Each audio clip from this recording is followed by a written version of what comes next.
कधी कधी आयुष्यात असं वाटतं की आपण एकटे पडलो आहोत. आपण मनापासून प्रार्थना करतो, डोळ्यात पाणी आणून देवाला हाक मारतो, पण उत्तर काहीच मिळत नाही. तेव्हा मन विचारतं, देवा, मी इतकं सहन करतोय, मग तू शांत का आहेस?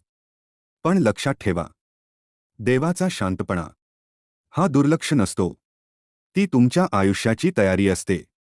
कारण बीज जमिनीत शांत असतं, पण योग्य वेळ आली की तेच मोठं वृक्ष बनतं.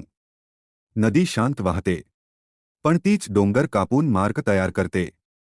आणि माणूस जेव्हा शांतपणे संघर्ष करतो, तेव्हा त्याच्या आयुष्यात सर्वात मोठा बदल घडत असतो.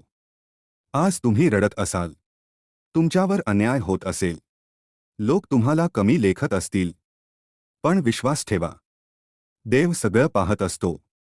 फक्त तो योग्य वेळेची वाट पाहत असतो.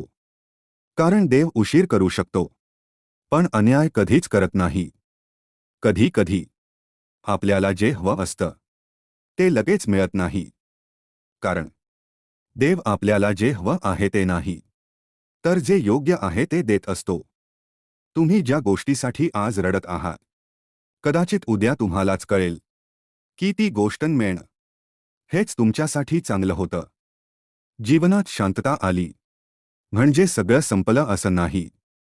कधी कधी शांतता म्हणजे वादळ येण्याआधीची ताकद असते, नवीन सुरुवातीची चाहूल असते, आणि देव तुमच्यासाठी काहीतरी मोठं लिहितोय याची खूण असते.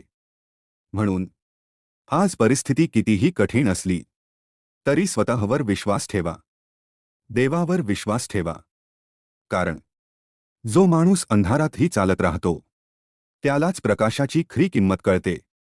लोकांनी साथ सोडली तरी चालेल, पण स्वतःची साथ सोडू नका. कारण तुमच्या आत एक अशी शक्ती आहे जी तुम्हालाही अजून माहीत नाही. आणि ज्या दिवशी ती शक्ती जागी होईल, त्या दिवशी तुमचं आयुष्य पूर्ण बदलून जाईल. म्हणून रडू नका, थांबू नका, हार मानू नका. देव शांत आहे, पण तो तुमच्यासाठी काम करत आहे. आणि लक्षात ठेवा, जे तुमच्यासाठी आहे ते तुम्हाला योग्य वेळी नक्की मिळेल.